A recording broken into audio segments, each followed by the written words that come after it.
Carlton Elementary School is located in Detroit and is the urban school we decided to focus on in our project. The data we collected for Carlton included MEP scores and the percent of 5th grade students not proficient. For reading, this was 40%. For math, 83.7%, and for science, 92.2%. We also focused on the daily average attendance rate for the school, which is 87%.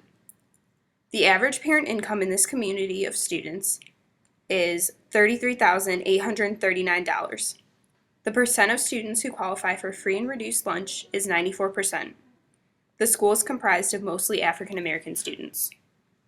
Ammerman Elementary School is located in Northville and is the suburban school we decided to focus on in our project. The data we collected for Ammerman Elementary included MEP scores and the percent of 5th grade students not proficient. For reading, this was 0.8%. For math, 6.6%, and for science, 13.9%. The daily average attendance rate at Ammerman Elementary is 97%. The average parent income is $78,946. The percent of students that qualify for free or reduced lunches is 4%. The school is comprised of mostly Caucasian students.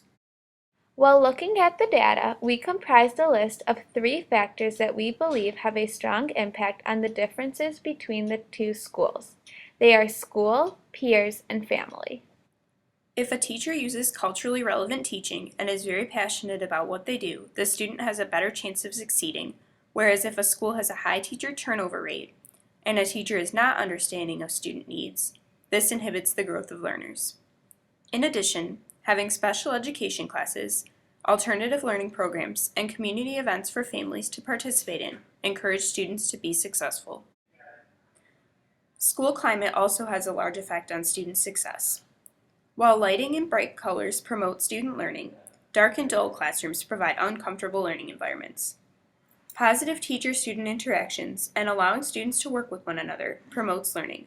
On the other hand, a lack of respect among students and teachers and few opportunities to work with classmates inhibit learning. Ensuring that the school provides a sense of community and tolerance for all students is promoting, while teachers who don't work in the student's best interest is inhibiting. Lastly, teaching info in multiple ways and checking progress regularly makes success more attainable. Large tax-based neighborhoods that are often found in suburban areas provide opportunities for after-school programs and well-kept libraries to further students' growth and learning. Whereas in lower-income neighborhoods, the lack of funding and fear of dangerous areas causes less opportunity for peer interaction and therefore inhibits learning and growth. Industry versus inferiority is the Erikson stage where peers have a significant influence on a child's life. A child can either be proud and confident or shy, withdrawn, and have self-doubt. Lastly, classmates who are working collectively create a promoting environment, whereas high competition can be inhibiting. In regards to family income, higher income tends to be the result of better education. Families with a higher income have a better opportunity to live in a neighborhood with a good school district. In a promoting environment, parents often have had a positive experience with education and recognize its importance. In an inhibiting environment, this is not always the case.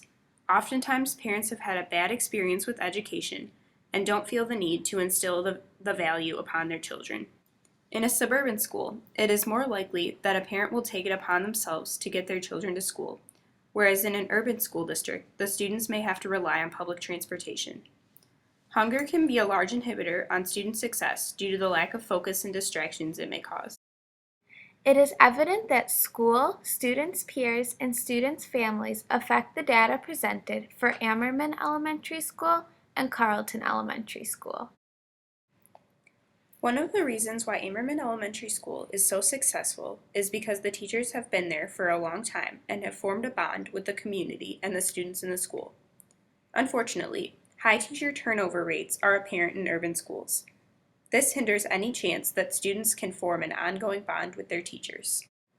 Growing up, I remember the walls of Ammerman to be very colorful, motivating, and conducive to learning. I really enjoyed getting to see the artwork of my classmates hung around the school.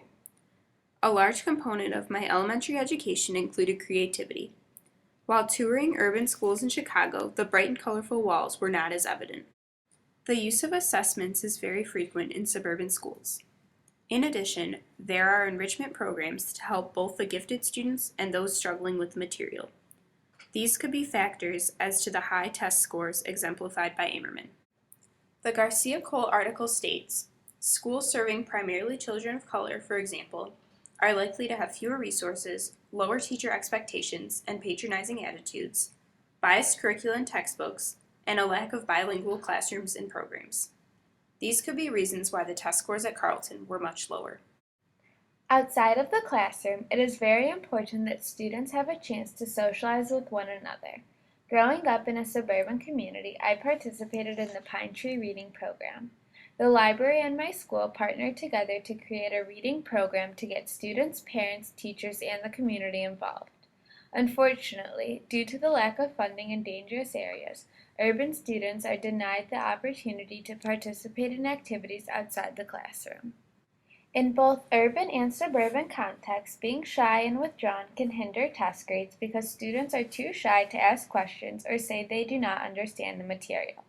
This causes them to lack the knowledge necessary to do well on the test. Because Amerman is in a district where income levels are higher, parents are able to provide the necessary resources for their children to succeed. Having a higher income also allows families to move to communities with the best schools and after-school programs. Oftentimes, if a parent's experience with education has been positive, they will instill positive beliefs about education in their children.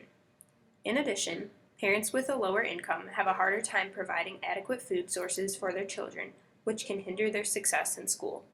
In conclusion, there are many influences that promote and inhibit student learning.